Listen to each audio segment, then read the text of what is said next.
Correto. Mas existe também o fato de que não se faz governo também sem um pouquinho de inflação, né? Então, Juscelino jamais teria construído Brasília sem inflação.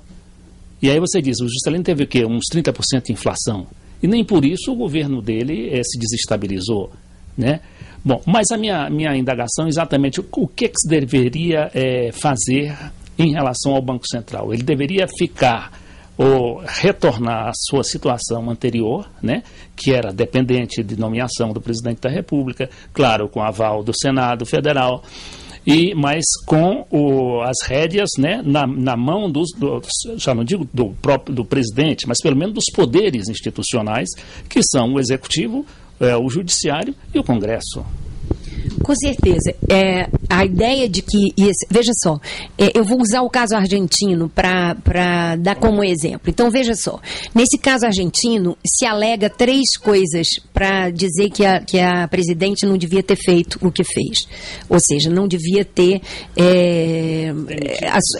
não só demitido, como assumido essa história das reservas para pagar a dívida.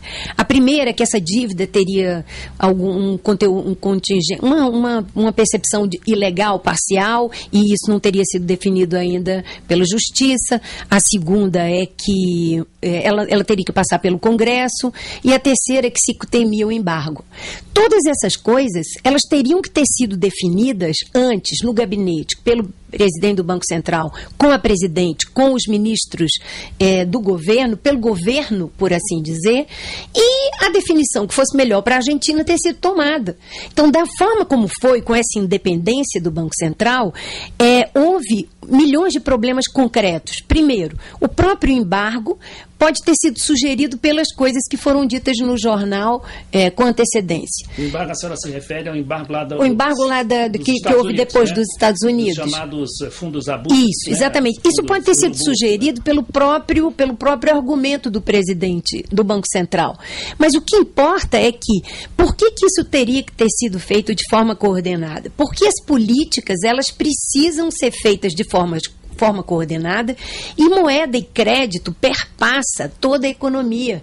Não há como construir estrada sem dinheiro, não há como estimular investimento com taxa de juros alta, não há como garantir crescimento e emprego com as taxas de juros campeãs que a gente tem, por exemplo. Tá bom?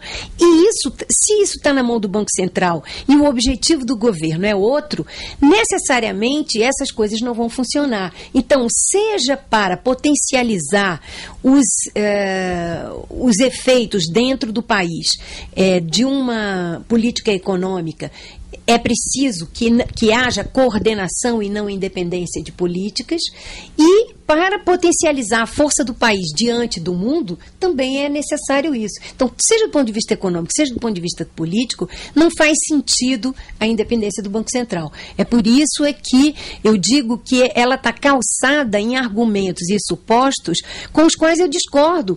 Como dizer que o crédito não estimula a produção de forma permanente e o emprego? Esse é um suposto que os economistas chamam de neutralidade da moeda e que é absurdo, é discutível.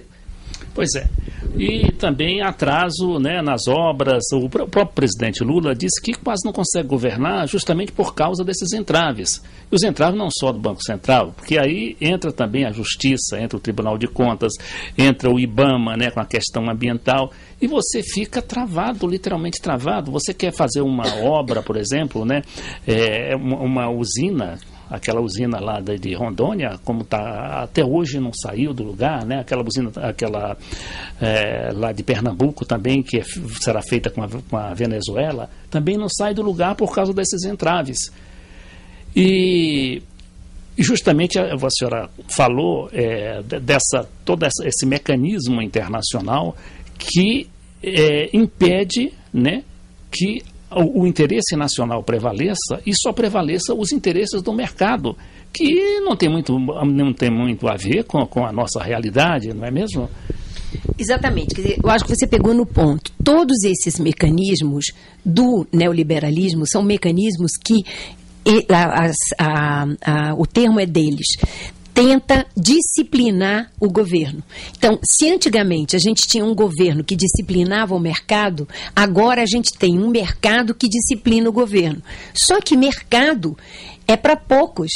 Poucos podem participar do mercado, porque mercado funciona por meio de oferta e demanda, e dentro da oferta e dentro da demanda estão quem tem recursos monetários ou reais e influenciam tanto mais quanto mais recursos têm. Então, não é possível deixar a economia e as sociedades à mercê do mercado. É isso que é a grande discussão do ponto de vista do pensamento neoliberal. Tá bom? Outra coisa, a gente tem dois argumentos, na verdade, dois fatos empíricos que colocam em dúvidas sobre isso, sobre a pertinência desse argumento do Banco Central Independente. Veja por quê. O primeiro na hora da crise, mesmo essas teorias todas que diziam que o Banco Central tinha que ser independente, que tinha que controlar a moeda e estabilizar preços como primeira prioridade, tiveram que emprestar para os bancos, ou então a crise se alastraria. Então, na prática, a teoria foi outra. A teoria foi a teoria de que o Estado tinha que, de fato, intervir. Não é isso? E, por outro lado... Inclusive estados como a Inglaterra, lógico, Unidos, todos eles que são conservadores, mesmo os conservadores, tiveram que intervir, mostrando que a teoria não estava correta. Então, eles acham exceções, agem pragmaticamente, mas não reveem a própria teoria que devia ser rediscutida, não é isso? E, por outro lado, um outro exemplo muito claro que tem sido veiculado nos artigos da área é que a Alemanha, por exemplo, que é considerada como tendo o Banco Central mais independente, sempre nas decisões, o governo, na maior parte das vezes, o governo esteve junto com o Banco Central nas decisões importantes. E quando discordaram, ganhou o governo, mostrando que essa história de independência do Banco Central é muito complicada, porque não se faz política sem dinheiro e sem crédito, e não há como não fazer política. Então, esse gênero de observação mostra que é bastante discutível a ideia de independência do Banco Central.